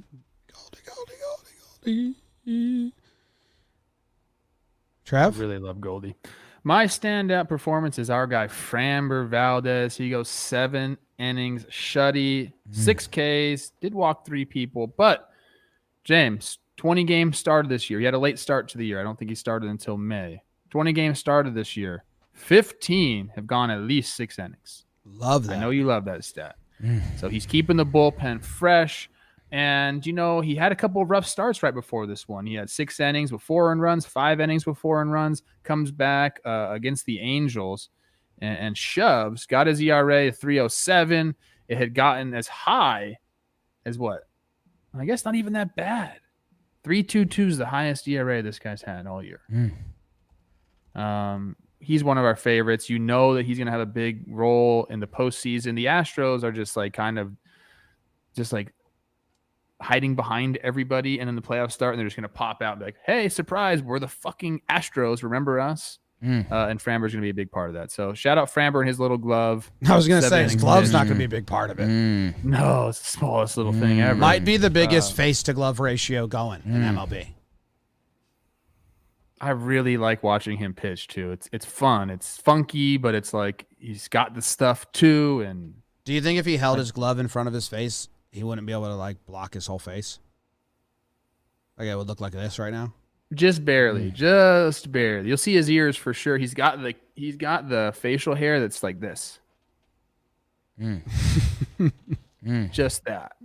So shout out to my Dominican King friend Valdez. I love Framber. 5'11". No, he's not. He's not. Around. He's thick. Not pool thick, but he's thick. My standout performance is a guy that many of you might not even know exists. Wow. Josh Rogers, pitcher for the Washington Nationals. Why are you giving that look, Trev? Just I might have had an award His going. award. Oh, yeah. Well, I knew You can that. talk about the performance. Talk about the performance. Yeah, I was just talking about the performance. Teaser. Because, sorry, I didn't have one. I forgot, but it's not part of that at all. I won't say anything about it. He had his longest outing since 2017. He got traded as part of a Rule 5 dump for the Yankees for the Dylan Tate, Zach Britton trade. He was just like Josh Rogers, Cody Carroll, Dylan Tate for Zach Britton, I believe, if I'm remembering correctly. They're all Rule 5 guys. Then the Baltimore just released him, so he's kind of out. Nats pick him up, and in his 4 starts, he's been doing well. He faced the Marlins back-to-back, but longest outing since 2017, 7.2 innings pitched. So it's cool to see someone get kind of dumped in a trade like that, a 4-for-1 or 3-for-1, and then get released and then pitch well. Some other stuff happened. I'm not talking about it. Not talking about it. Thank you, James. Not being discussed. Back-to-back outings against the Marlins, though. I think 12 innings pitched, 0 earned runs. Yeah. He is a Beverly Hills Sports Council guy, previously of Sosnick, Cobb, and Karen. All three of his So I think parents' once names. the Karen craze came along, he's like, can't be represented by Karen. Can't do it. Can't play with him. Can't do it. So I like watching. All right, guys. The slider, he upped the slider ahead of the fastball. Back-to-back games against the same team. Usually they change something up.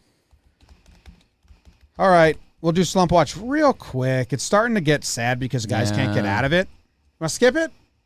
I'm over it. Good vibes only going Good into the playoffs? vibes only. Good vibes only. Let's clap for the people that got off it because Randy was on Slump Watch, Trev. He goes 4 for 10 with 3 doubles and a walk, so he gets claps for coming off. Rookie of the year, Randy. And then Starlin Marte, dead team, but he went 4 for 15 with a homer and 2 doubles. It's a 353 on base, a 267 batting average, and a 600 slugging. So 1 or 2 small claps for Starlin. And then, yeah, let's skip Slump Watch. Yeah, over it. Good vibes only going in the postseason. GVO. Dirt nasty's on Fuego. That means I'm on fire, baby. Like Waco.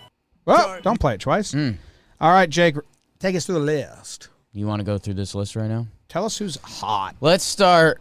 Man, we got some thick boys. We got some hot boys. We'll start with the youngest and the thickest of them. It is young, thick Austin Riley. A little 7 for 17 with 3 homers. Whoops. Goldschmidt, 6 for 17, 3 homers, my guy. How about hot boy Max Kepler, Trev? Your boy, 6 for 9. Yep. Shout out BBD, 2 homers. Juan Soto, man. Jesus. 6 for 10. Extra base hits galore, 6 walks. CJ Crone, my guy, is having a huge year. Go get some money this offseason, CJ. Unless the Rockies still have your rights. Not sure about that. Kyle Seager, our guy, having one of the weirder years all around, but fun. Yordan Alvarez, Trev's dude, underrated as one of the best hitters in the game. Manny Machado tried to put the team on his back a little bit. 2 homers. And then Kyle Schwarbo with 4 for 6, 2 homers in the 2 games. I think his numbers off Taijuan Walker are insane career. And that's who's hot. I think he's 5 for 10 with 5 homers or something. Something Like that. like Now that. it might be 6 for 11 with 6 homers. Jeez. I'll find it. Jake, you also get to do your award first. Are we ready for awards? Unless you want to kick it to Trev, since I kind of almost kind of stole his or walked on it a little. Bringing in the righty. Sure, I'll go. If the gun's hot, let it ride. Feels like a more natural transition. My award is the About Time Award. I'm pretty sure everyone's seen this already, but we need to shine some more light on it because I think it's important. Jazz Chisholm. We love Jazz. Very fun ball player to watch. He's damn good at what he does. I love watching him hit homers. He's got a swing, man. One of those swings are like, okay, I like it. He hits a couple homers off Eric Fetty Wop and does his patented Euro step right before the home plate. And I can't really do it. It's like, boom, boom, step on the plate. Okay? He does it all the time. It's fun. People like it. He's got 6 chains on, got the hair going. Like, even kids on my small team, 6 and 7-year-old kids know who Jazz Chisholm is. Like, that's what this stuff does for you. Anyways, that's besides the point. We love watching Jazz do his thing. Well, Josh Rogers, pitcher on the Nationals, told Fetty, he said, hey, man, if I get Jazz, I'm going to do it right back to him. So he does it, strikes out Jazz, does the Euro step right back to him, and in perfect, Jazz demeanor, he takes it in stride and says, I love it. Like, that is so cool. Like, I do it. He can do it to me. It's no big deal. No hard feelings. Josh was very complimentary of Jazz. He said Jazz his quote is kind of all time, so I want to read it verbatim. Let's see, where is it? Jazz is a sick player. He's fun to watch. It's the show, man. So it's entertainment for people. And like, that is what we need. You don't need to hit Jazz Chisholm with the baseball because you're mad that he Euro stepped to the plate. Go get him out and Euro step on his ass. Like, this is the back and forth that will bring people to this. And you want to know why I know that? Because that has made the rounds on all the national sports shows. Not the baseball shows, the sports shows. LeBron James is retweeting about this, talking about how cool it is. We got all these NFL players are like, do you know how many flags would be on the field if a person in the NFL did that? People are jealous of Major League Baseball right now because we're letting guys celebrate. So let's keep it up. No more hitting batters. Do what the Josh Rogers did. Just get him out and Euro step right on him. It was awesome, dude. So shout out to those two for like showing baseball fans in the baseball world what like some friendly, fun competition can look like. So snaps to Josh and Jazz. Love them. One aside, no one answer this. What the hell is the NFL doing? I watched a compilation of all the taunting calls, and it was crazy. No fun league. And MLB gets the rap. Yeah. It's like, what? And it's crazy what they're doing in the NFL. 2, stat boy Jam update. Schwarber in his last 5 at-bats versus Taijuan Walker has hit a home run. That's pretty good. Last 5? In last 5 at-bats, he's hit 4 home runs. In his last 3 at-bats, he's hit 3 home runs. Jesus. Nuts. Jake, you have an award? I'm giving out the Thank You Coach Trev Award. Ooh. Thank you, Coach Trev Award. And maybe I'm starting to lean into this a little more because I've been rude to the Phillies, but I'm drinking some Braves Kool-Aid. I meant Charlie Morton told everyone to go check him out on Pitch Ninja, CT Boy. Talked about all their outfielders. There's a guy who's a friend of the pod who I feel like we haven't talked about a lot this year. Maximus Fried, man. Max is having another great year. He had the injury, and he still got it up to 26 starts. This kid is so good. He led NL pitchers in WAR last year. Him and Bauer tied with 2.9. His WAR on the year is up to 4.6, and I was trying to put together a stat that was like, over the past 2 years, Max Fried, maybe he's got, top 3 NL WAR or whatever it was. And then I was interested because I clicked to pitcher WAR, And his pitcher WAR is a little lower than that. It's not as impressive as a number. So I was like, what's Max doing? I know he's a good defender. What else is it? Can we talk about Max Fried in the box this year? Max Fried, 306 batting average, 358 on base, a 726 OPS. 29 games this year. Two-way Fried, baby. And I mean, I know who this guy works with in the offseason. I know who's getting his mental awareness ready to be in the box. Gave Charlie Morton a lot of love. Max Fried, I mean, hey, by the way, what he does for his main gig, 26 starts this year, a 3.31 ERA. That's pretty good, but he's doing it. He's hitting a little bit too.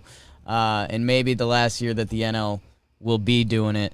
Man, I know whenever we mention his name, we just casually like, man, he's one of the best young pitchers in the game, Max Fried. But, like, he's doing it this year. If he wasn't Max Fried this year, I think we'd be talking about the Phillies NL East. But he has been. And how about swinging the stick a little bit, too? Let's go. You know, when you talk to those guys, the Jack, Lucas, and Max, they always say Max was, like, could have went as a position player.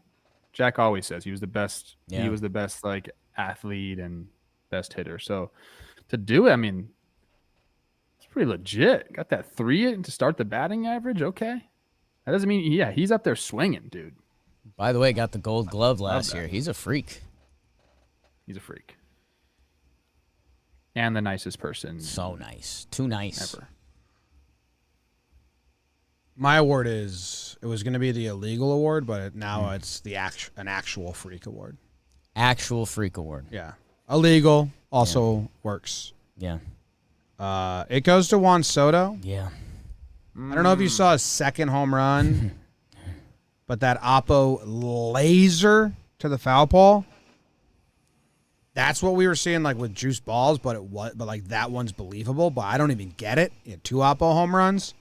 Juan Soto's star shined so bright when he was in the World Series, and you don't hear about him as much, but he's doing the same amount of shit, man. He's so good. It's crazy. Have you seen his walk to K ratio? His walk to K ratio is 1.56. That number might mean nothing to you. Number 2, the second best, is 0.88. So whatever that is, 70 points higher from first place to second place. Math pod. Crazy. He strikes out at a 13% clip. He walks at a 21% clip. The next best K to walk ratio that has a 20% walk rate, you have to like go deep down the leaderboard to even find it. They're all just not strikeout guys, but they don't walk, so their ratio's good. The next guy that has it, I can't find it. I just went down 100 people. Oh, no one else has a walk rate in the 20s. So to walk that much, to strike out that little, some might think it's 3 true outcome ball, where is also like 1% hard hit rate. Sounds like Joey Gallo a little bit. Well, he strikes out a lot, so maybe not. But not that. But his average is amazing. Yeah. 325 average, 470 on base percentage, 559 slugging, 1 OPS. Maybe it's just not as exciting, but he's got the Soto shuffle. Is he like not as swaggy as Tatis? So but I feel like he's dipped in that Harper, Tatis, Acuna, like meld, like Vladdy of who's the most like upcoming swaggy guy, and it's like, well, Juan Soto's got the skills. He's illegal. That's crazy. He's broken the system. How much he loves protecting the zone is awesome. Yes. And people will point, Jim, to, he's been walked 21 times. He's got no one around him, so they just pitch around him. The guy's 22 years old. It gets frustrating at a point. Obviously it didn't happen to me a ton. Okay, like people weren't pitching around me a ton, but there have been times where I got pitched around after a hot streak. It's very difficult to maintain your composure there and just take your walks. Obviously, he can do it with the best of them. There was a tweet out there, I don't know who did it, they were talking about his command of the top of the zone. A lot of people are trying to go up there to get him to chase. He just doesn't swing at that pitch, dude. And I don't know if it's because he's crouched down. I don't know what it is, but he does not offer at that high pitch. It's so impressive to watch what he's doing. Like I said, 22 years old. All these like top prospects we're waiting to see if they're going to be any fucking good are older than him. Mm-hmm. And he's already established himself as like, he's 100% a top 3 hitter in the game. He could be the best hitter in the game. Yeah. Also 22 years old. Also got a ring on his finger, and in that postseason was a main cog, not just like a rookie that was there for the ride to start his career. He had a 927 OPS and a 373 OBP in the postseason. Man, I don't know. Legit. I'm looking up some Vegas odds now. If Harper gets the Phillies in there, he's got a really good chance for it. The Tatis juice has died down. Yeah. If Soto has a final 8-9 games, which don't ever bet against that, his numbers are going to, war speaks in baseball land and Rider land right now. And if Harper's Phillies aren't in it and Tatis's Padres aren't in it, I mean, I think Soto might sneak in and grab this thing. And he's at plus 1,000 right now, right? Something it's like still like crazy value. And Jim, you're right. There's just something about the Nats that don't. There's a weird juice behind it. I don't know if it's because they kind of came out of nowhere to get that championship. But yeah, man. And you guys know Jakey High Thoughts. One of his weird baseball conundrums is kind of how do we get some less walks? Because it's crazy impressive what Soto's doing. But if there was a way where I could get, pitchers to pitch to him and he gets 60 more at-bats instead of walks, I don't know what it is. I don't know if it's a solution, and maybe it's the Nats just surround him with the right guys. Get a bopper behind him and get an on-base guy in front of him, and let's see what happens. But they tried. They just traded Trey Turner. I don't know, man. I click around a lot of baseball reference pages. I know you guys do too, and you don't see a first 4 years that look like this on anyone's page. Nope. Yeah, Ted Williams. Yeah. Go check out Ted Williams' page. Teddy Ball Game. Zach, we have a best friend of the week here. Do you have the sheet open? Is there? No, I don't. Okay, it's Is it on there Austin right now? Meadows. Okay. That's a very 5 good hits. choice. He ties Hap for most of all hitters. BBD said nobody had great stat lines, but Meadows hit a 3-run home run in the game where the Rays clinched a playoff spot, so he gets it. Wow. I like that. Okay. Uh-oh. Zach's time to shine as he is in charge of the simulator stimulator Give me this the episode. music. Here we go. Oh, boy. Okay, Zach. The wild card in the American League, the Yankees head up to Boston to play the Red Sox. Isn't that interesting? It's what's happening tonight. Who wins that? Yankees win. Yankees, Cole Show. White Sox head to Houston for a 5-game series. Ooh, Houston. Okay, and then the Yankees would go and play the Rays, and they have home field advantage. Yankees, Rays. Rays. Oh, brutal but honest. Okay, in the American League Championship Series, it would be the Houston versus the Tampa. Houston versus the Tampa. Houston. The Houstons win, and they will be going to the World Series. Who will they play on the National League side? The Cardinals are going to go to L.A. to play the Dodgers. Simulator says Cardinal. Wow, that would be insane! Holy smokes! Okay. Braves going to Milwaukee. Braves going to Milwaukee to play Braves. Milwaukee. Okay. Is that a rivalry series? Braves-Milwaukee? Aren't they like Old linked? school. Yeah. It used to be the Milwaukee Braves, right? All right. Giants would then face the Cardinals. How about that, dude? Oh boy. This isn't me. This is the simulator. Simulator. What does it say? Cardinals. Holy smokes. Cardinals versus Brewers in the NLCS. Who wins that one? Brewers. Brewers, Astros, World Series. Who do you got? Hate it. Trev hates it. Trev doesn't like it at all. It's a stimulator. Who's I do like it. who's Oh, he winning the does world? like it. Okay. Who's winning the Misheard. World Series? Brewers or Astros? Brewers. Wow. Great job punching the numbers there. Your September 24th World Series winner, Wow. the Milwaukee Brewers. Is that their second title this year? That's their third title this Third year. title, wow. Yes. All right. That was hot. Yeah. You guys want to get in the elevator with someone? Always. Yep. Okay. Finding my wheel and bam. The person that walked in the elevator, Tampa Bay Rays fan. Wow. Oh, the first thing you say is, first time to Tampa? How about that card game? How do you feel How about do you that feel? stealing a $20 bill from somebody? Kiermaier sure is fun, but he's bad on the mic, huh? My wife, she loves Kiermaier. Why do you think that is? What? I make things awkward in the elevator. Elevator eject. Okay. Yeah. You're probably talking about their playoff rotation and bullpen. Last I checked, a lot of the relievers were floundering. Did they right the ship here? I mean, people were telling me that Anderson was looking bad when he came back, and he came back. The Rays are sickos, man. That wasn't me. That was the chat or the comment section or the chat last time said that some of the big name relievers were having some struggles.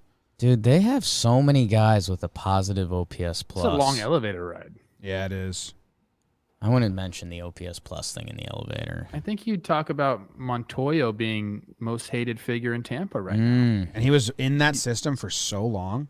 Stabbed us in the back. Didn't he win? Didn't he hold the longest streak for being a AAA manager with the with the Rays AAA? Durham Bulls, yeah. Yeah. I'm just kidding. I love Charlie Montoyo. He's awesome. He's such a wholesome dude. His son's awesome. I had a great time with him, so I don't hate Charlie. It is interesting though, him lying. I think they just kept him out of it. Anderson's been fine. Who told me that he's been bad? Did you say we're going to win the World Series? Yeah. See you in the World Series. David Robertson has a good body. Wait, I thought the Giants won the World Series. I like hearing Trevor Plouffe say JT's last name. Shagwa? See ya. I'm French. You are French. Go Twins. Go fucking Twins. Jake sucks. Go Twins. Go Twins. Go Yanks.